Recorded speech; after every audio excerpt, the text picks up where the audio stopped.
En daar is hy. Ons is hier. Delf steeds dieper, is steeds aan die gang.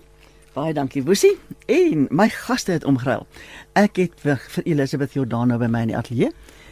Elisabeth, is baie lekker om weer te kan luister na Andrew Murray.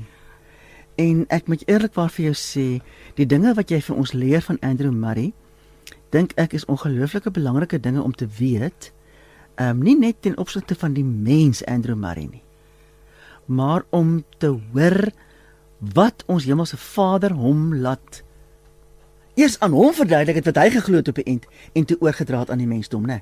Ja, ek dink wat dit is, ons soek Andrew Murray se belewenis van iets, want hy het alles in sy boeke geskryf. So as ons die boek skryf, dan kry ons 'n idee van iets wat in sy hart geleef het. En my soektog was, dit gaan nie oor hom as mens nie, maar hy was een van die voorlopers van herlewing in ons land. Dis reg, ja. En hy is nie net in ons land gewilde skrywer nie, reg oor die wêreld. Ek onthou hierdie een keer was ons daar onder in Wellington. Ja. Toe kom daar Koreane met 'n bustoer. Ja. En hulle stop daar by Andrew Murray se kerk, wat hy mos daar voor op die so standbeeld van hom is. En hulle kom en hulle sê, ons wil asseblief met Dominee Murray praat. Nou watter jaar was dit? In ons jare al. Maar Toe dink hulle hy lewe nog, want hy skryf so kontemporêr. Dis op die man af en dis presies wat hulle wil weet en hoor. So die goed waaroor hy skryf is wat hulle nou beleef. Ja. Jy sien. So en dit is hoekom ek dink dit wat ons praat is vir my belangrik om te kyk wat het in sy lewe gebeur dat hy hierdie ondervinding gekry het by die Here. Ja. En hoe hy dit verduidelik en hoe hy dit in Suid-Afrika aan sy gemeente, en daardie tyd was hy nou mos weer die tweede keer moderator van die kerk. Hoe hy dit versprei het in die kerk in Suid-Afrika. Ja. En dan baie later, as ons klaar is met sy storie, dan wil ek 'n stukkie praat oor die 100 jaar na die herlewing se besluite wat in die NG Kerk geneem is, wat vandag nog reperkusies het vir die kerk. Sure. So ek dink dit is belangrik as mens die hele storie in konteks hoor. Ja, ja. Want almal van ons soek 'n dieper belewenis met die Here. Natuurlik. Ja. En dis waaroor dit gegaan het vir Andrew Murray. Dit het vir hom gegaan oor die persoonlike groei van 'n gelowige en oor die redding van ongelowiges. Dit was sy twee hoof fokuspunte, en natuurlik dan oor gebed. Gebed is te doen met die persoonlike groei van 'n gelowige. So dit was sy openbaring wat hy gehad het. En ek wil net weer sê, hy's 'n baie normale man. Hy het baie kinders gehad. Okay. Hy het deur sy eie oppe en affe in sy lewe gegaan, sy eie uitdagings, gesondheidsuitdagings waaroor ons oor 'n rukkie sal praat, en hy het allerlei goed gehad en daar's van sy kinders oorlede. So hy het nie 'n maklike lewe gehad nie, en hy was baie misverstaan. En mense het gesê, dit wat jy sê is onmoontlik. Ons gaan nou vandag daaroor praat. So as ek kyk na Andrew Murray, dan vra ek, Here, hy sê hierdie ding. Hy sê dis moontlik. Dan vra ek, hoekom is dit nie moontlik vir ons nie? Wat is die hindernis? Wat maak dat dit nie moontlik is vir ons om dieselfde ding te beleef nie? So dis waaroor dit vir my gaan. Nou jy weet, ek en Dorette het nou net gepraat oor die wonder daarvan dat alle mense uniek is, en byvoorbeeld dat elkeen 'n baie spesifieke in die gees skepingsdoel het, 'n doel om na te leef. En ek dink ook dat ons so na Andrew Murray moet kyk. Daar was 'n spesifieke roeping op sy lewe, en hy was gehoorsaam aan die Here God. Daarom het sy roeping in die lewe uiteindelik uitgespeel, né? En dit is wat ons van hom moet leer, dat ons ook net moet doen wat die Here sê ons moet doen. Maar sy roeping was dit wat hy gedoen het. Ja. Hy was 'n predikant, Hy het evangelisasiedienste gehou. Hy het sending goed opgerig. Ons hoef nie almal dit te doen nie. Maar sy geestelike ervaring van die Here is dieselfde as wat Paulus hulle gedoen het. Ja. Dan sê hulle, maar ons wil vir julle sê, hierdie moet in julle lewens sigbaar word. So ja, elke mens beleef dit uniek, maar dit wat moet gebeur, is 'n eenvormige ding wat die Here vir ons gee. Ons moet die Heilige Gees beleef. Ons moet Jesus as ons Here het. So daar's hierdie goeters wat in Andrew Murray se lewe nou net sigbaar is, omdat 'n boek oor hom geskryf is. Jy weet, en omdat baie van ons het al sy boeke gelees en ons is baie geseën deur die intensiteit waarmee hy skryf. En die krag van die Heilige Gees wat in daai boeke werk, selfs nou wat meer as 100 jaar nadat hy oorlede is al. En ek dink dit is deel van sy skepingsdoel gewees, hy het die gawe gehad om goed 'n uitdrukking te gee aan dinge wat 'n mens dan, "Ai, nou snap ek." Nee. Ja, so ons soek nie sy gawe nie. Nee. Ons soek sy openbaring. En sy voorbeeld, ons moet sy Ja. voorbeeld volg. Ja. Ons moet met soveel, ons gaan nie almal Andrew Murray's word nie. Nee, gelukkig Maar nie. ons moet met diligence, Ja. met ons ontvang wie ek is Ja. en ek moet dit leef. Ja, ons moet die Here sien. Ja. Deur Andrew Murray moet ons die Here raak sien deur sy woorde. Moet Ja. ons sien wat hy bedoel Ja. en hoe hy die kerk aanmoedig en sê hy het dit beleef, hy het dit gesien en hy wil hê Suid-Afrika moet dit hê. Ja. Dit was sy groot ding. Ja. So, verlede keer het ons nog gepraat oor Andrew Murray wat vir daai vergadering in Edinburgh gegaan het, waar dit die eerste keer is in wat die raad van Presbyteriaanse kerke in die wêreld eerste keer dat hulle bymekaar gekom het in Edinburgh. En toe het hy ook 'n kort konferensie in Inverness in Skotland gaan bywoon oor die geestelike lewe. En hy en sy broer Charles Murray was Amerika toe om onderwysers te vind vir Huguenot College. So, dit het ons laas keer oor gepraat. En in hierdie tyd kom Andrew Murray diep onder die indruk van die woorde van 'n Dr. Duff, ons het dit laasweek gesê, dat sendingwerk nie maar slegs een van die opdragte van die kerk was nie, maar dat dit die enigste rede was vir haar bestaan. Sure.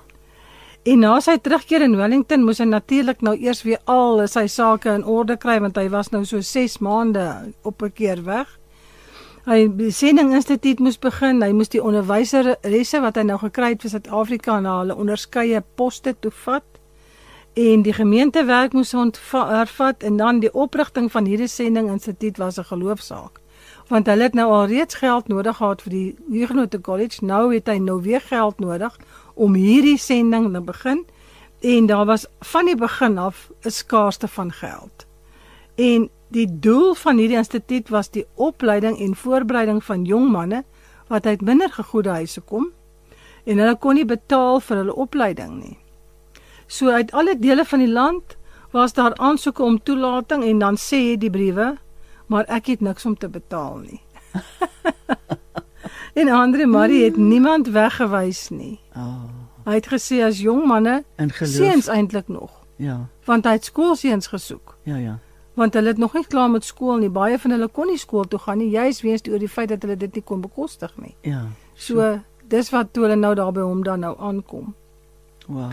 En is vir my verbasend dat Andrew Murray het daai tyd die kerk was nog nie gereed om 'n sendinginstituut te begin nie. En toe sê hy gaan nie langer wag nie, toe stig hy die ene sommer daar in Wellington. Okay, toe is die kerk 'n bietjie ontstel daaroor. En sê, maar ons het nou net die Normaal College in Kaapstad begin vir jong manne wat onderwysers moet word. Nou wat stig jy nou 'n ander ding nou weer? Toe sê hy, dit is vir mense wat nog nie na die Normaal College toe kan gaan nie, want daar moet jy eksamen slaag en hierdie kinders gaan nie daai eksamen slaag nie. Hy gaan hulle eers bring tot by die Hy gaan eksamen hulle toe. eers 'n bietjie voorberei. Wow. Ja, so dit was sy visie daaroor gewees. Dit is wonderlik. En is interessant, ek hou daarvan om te kyk wat gebeur in die wêreld in hierdie tyd. Okay, in Suid-Afrika was dit die opbou na die eerste Anglo-Boereoorlog. Hier in die laat 70er jare, begin 80er jare het die Anglo-Boereoorlog uitgebreek. So hier was allerlei goeters in Suid-Afrika wat aan die woel was. En hy gaan mos nou gereeld Engeland toe en Skotland toe om goed daar te by te woon. Maar tot op hierdie stadium was die intellektuele ontwikkeling van mense in Suid-Afrika beperk tot boeke en tydskrifte wat uit Europa en uit die VSA ingevoer is, Engels. So hulle het nie Afrikaanse handboeke en goeters gehad nie. En Suid-Afrika het ander verskeie staatkundige uitdagings gehad, onder andere die politiek tussen swart en wit en die in beweeg in die verskillende areas van Suid-Afrika in. En dan maatskaplike kwessies soos dronkenskap en morele verval. Dit was groot onder die blanke bevolking. Die godsdienstige lewe van die Kaap was bepaal deur dit wat die moederkerk daar aan die ander kant in Holland deurgaan. So dit wat van daai moederkerk afkom, filter deur na Suid-Afrika toe. En in die 1875 sensus het dit gebleik dat die NG Kerk die grootste kerkgenootskap in Suid-Afrika was daardie tyd, met die magtigste invloed op die bevolking. Sure. Groter selfs as die munisipaliteite en wat ook al in die land. Wow. Maar dit was steeds verbind aan die Hollandse kerk, en die kerk in Holland het gekwyn onder die rasionalisme of die liberale teologie. En dit het die kerk wat in die Hollandse kolonies was ook verswak. Want as een dit lei, dan lei al die lede, sê die Here. Die kerk moes 'n staak maak op leraars wat uitgesproke die waarheid verkondig het, soos die Bybelse profete dit gedoen het. Wow. En een van die profeteskooltipes was Andrew Murray. Hy was die vernaamste en die mees geëerde leraar in Suid-Afrika, wat op die waarheid Bybels gegrond is. En ek dink ons het vandag het ons weer manne en vroue nodig. Soos Andrew Murray. Ja, wat staan en sê, dit is die waarheid, hierdie is nie die waarheid nie, en die vermoë het om die leuen te ontbloot, sodat mense kan besef dit is dit. En hulle moet steeds die besluit oorlaat aan elke gemeentelid. En hulle word beïnvloed van beide kante, so jy moet jou argument vir hoekom jy sê hierdie is nie reg nie, moet reg wees. So ek dink vandag is dit iets wat ons nog steeds het.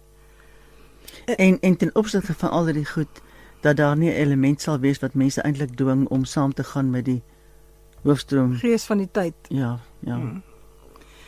So ons het gepraat 'n ruk terug van in 1862, ons is nou hier in 1875. Het Andrew Murray 'n reis na die noorde van Suid-Afrika gedoen. Dit was 2 jaar na die herlewing begin het. En hy het met sendelinge uit die sendelinge gaan plaas wat gekom het.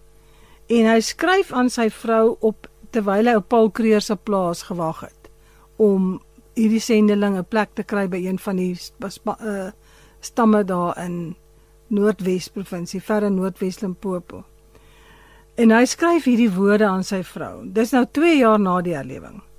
Die gedagte aan die seën van die inwonende Gees blyk so gereed te wees, en die vooruitsig om met hom vervul te word is soms so naby, dat ek byna seker kan wees ons gaan hierdie vreugde nog smaak. Wow. Die ellende van hierdie onsekere lewe wat ons meestal ly, die sekerheid dat dit nie vir die Here welbehaaglik kan wees om aan sy bruid die volle mededeling van sy liefde te weerhou nie. Die heerlike vooruitsig van wat ons kan wees en kan doen, indien ons werklik met die Gees van God vervuld was. Al hierdie dinge moet ons die vrymoedigheid gee om vir God te sê, ek sal U nie laat gaan nie, tensy U my seën. So Andrew Murray belewe die herlewing. Hy is een van die predikers.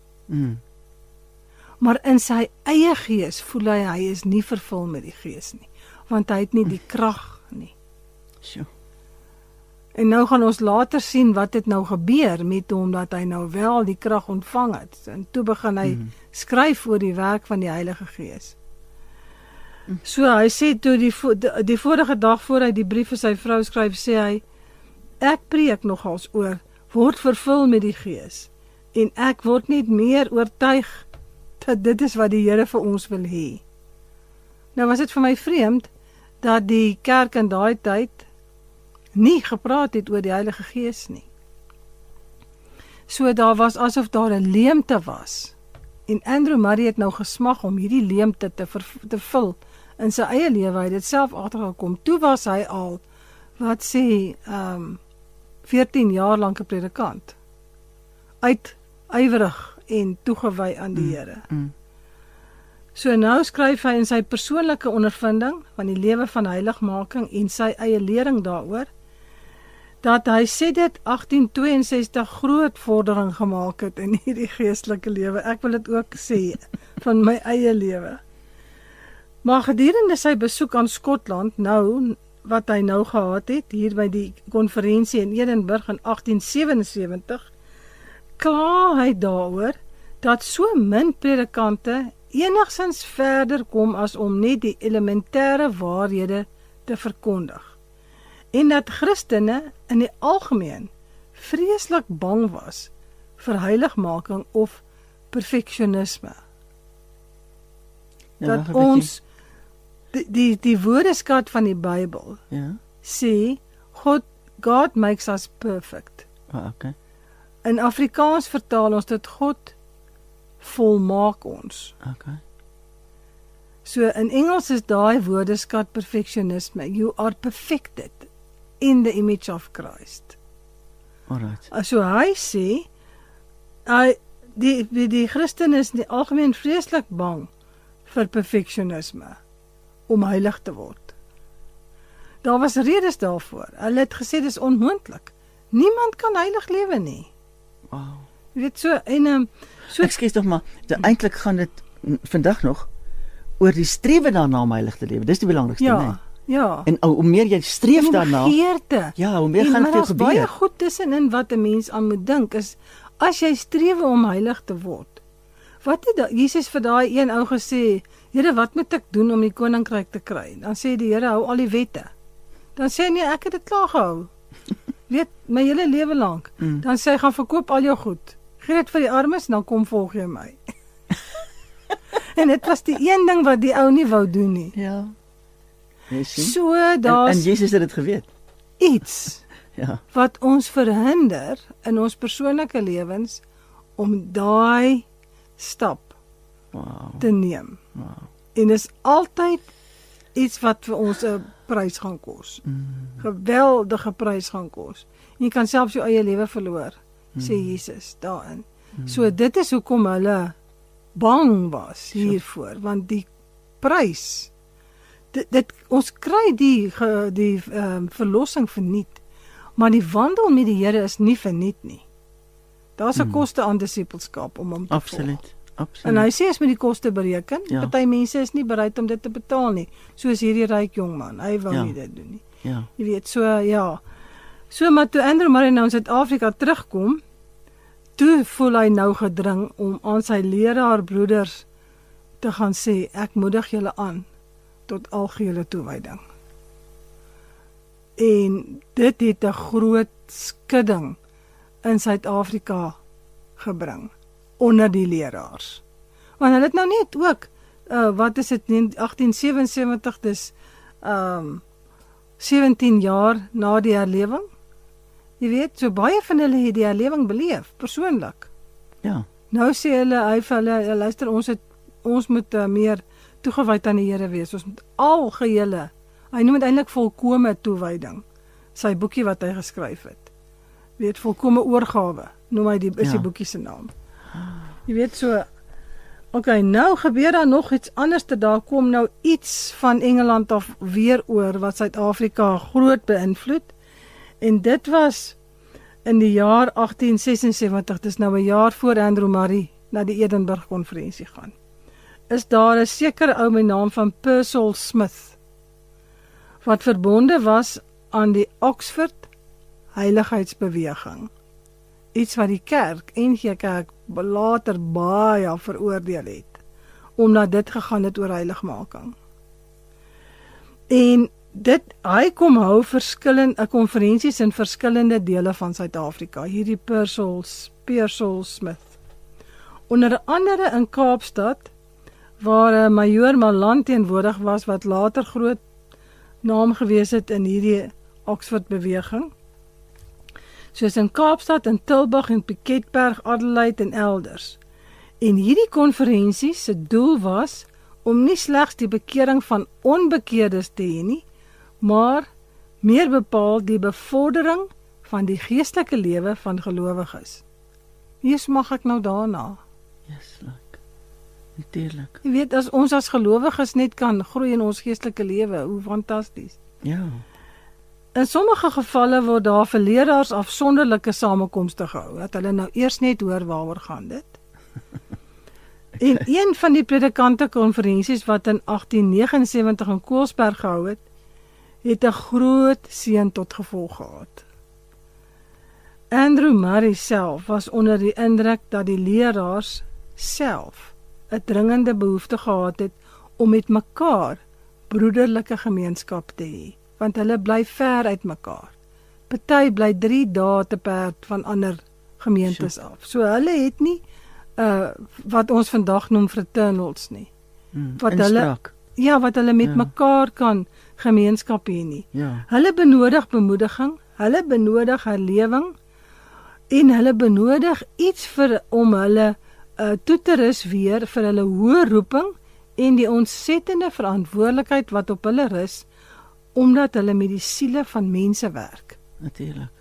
En dan ook die hemelse voorsiening vir genade en krag vir hulle werk, hulle het dit nodig. En jy raak moeg en alleen en uitgeput en leeg na 'n tydjie. So hy het gesê, hulle het dit nodig. En sulke geleenthede natuurlik in 'n land waar daar groot afstande was en waar hulle met baie ver reis, was beperk. En hulle het 1 keer elke 5 jaar se noorde toe gegaan. Dit was te min. So Andrew Murray het voorgestel, ons hou predikantekonferensies. En hy sê, waar die leraars in die Boland op daai manier saamgekom het, was daar al klaar 'n groot seën, maar hulle was nou natuurlik baie nader aan mekaar. Ja. Ek meen, Wellington en Parel en Stellenbosch is net om die draai van mekaar. Ja. Andrew Murray was oortuig dat as die liggaam van Christus as 'n eenheid so by mekaar kom, dat die liefde en die gemeenskap van gelowiges met 'n eendragtige honger is, dat die eenheid van die Gees op 'n manier baie kragtiger ondervind kan word. Hy sê, waar die Gees van die Here in 'n gesamentlike groep so kragtig werk, daar kry mense oomblikke van heldere insig, wat jy nie kan kry met jare van diens aan die Here nie. In hierdie oomblikke word mense versterk tot dade van geloofsbeoefening en toewyding, hierdie algehele toewyding, waarna mense vir jare lank gestreef en gesmag het. Gebeur dan in hierdie gesamentlike byeenkoms wanneer die Heilige Gees met sy krag begin werk. Dis herlewing. Hy beskryf eintlik hier wat gebeur tydens sy herlewing. Help my gou weer reg, wat is die skrif net wat sê waar 2 of 3 in my naam vergader? In die Nuwe Testament. Ja. Dis in Matteus. Ja. Maar daar sal ek teenwoordig wees. 17. Nee, daar net na 17 ergster. Kan nie nou presies onthou nie. Maar dis presies dit. Ja. Waar 2 of 3 in my naam vergader, maar dit is nie net ons open die vergadering in die naam van die Here nie. Saam wag. Daar is 'n verwag, gesamentlike onderwerping aan hom, 'n oorgawe aan hom, 'n verlange om hom te ken, 'n toewyding van my hele lewe, van die ryk jong man, ek sal alles verkoop en gaan. Ja. En dan wag jy saam, en dan gebeur dan sal dit teenwoordigheid van die Here wat gewoonlik op so 'n vergadering kom. So Andrew Murray bespreek nou 'n klompie van hierdie wat hulle beleef het in die periode 14 jaar na die herlewing nou, toe hulle nou wil voortgaan om geestelik te groei. So dis nou wat in die land gebeur, en ek dink baie keer, ek meen meeste van ons het met 'n belewenis na die Here toe gekom. Maar jy kan nie op daai belewenis alleen die res van jou lewe gaan nie. Jy het eintlik 'n daaglikse belewenis van die Here nodig. Absoluut, ja. Of 'n oomblik na oomblik eintlik. Ja. Konstante belewenis, en dis wat Andrew Murray later van praat. Wat almal sê, man, dis nie moontlik nie. Dit wat jy vir ons gee is 'n ideaal. Dit is nie moontlik nie. Jy weet, en hy het net gesê dit is moontlik. Dit is moontlik. Want hy het ook daarna gesoek en hy het dit gevind. So hy sê dis een ding om God in eensaamheid en afsondering te soek in jou stilte tyd. Dis 'n ander ding wanneer God met 'n geselskap van mense praat op 'n manier wat hy nooit met die eensame wagter op die muur praat nie. Sure. Dis kosbaar. Kan ons eers musiek maak? En ja, ons Wil jy kan. net Ek wil net gou hier een sinnetjie nog sê. Hy sê in hierdie tipe van Pinkster openbaringe, Heilige Gees openbaringe, is daar altyd 'n warm gloed. En in die ding kry jy 'n persoonlike boodskap van die Here, of jy kom saam met al die mense bymekaar. En daai vreugde, jou vreugde van die mense rondom jou, wat min of meer dieselfde ding beleef, is soos 'n ontploffing in jou gees. Met ander woorde, daai ontploffing in jou gees bevestig wat jy beleef is ook wat die ander mense beleef. En dit sê eintlik net, as ons nou na hierdie lap kyk en hy's rooi, dan sê ons hy's rooi. So, as ons dan kyk na die almagtige God van krag, dan weet ons, as dit in meer as een gelyktydig, dit is wie hy is. Ja, en is Jesus se vreugde wat in jou hart kom. Rihanna Meton sing so waar nou vir ons, my God is so groot en so kragtig. Kom ons luister na Rihanna Meton.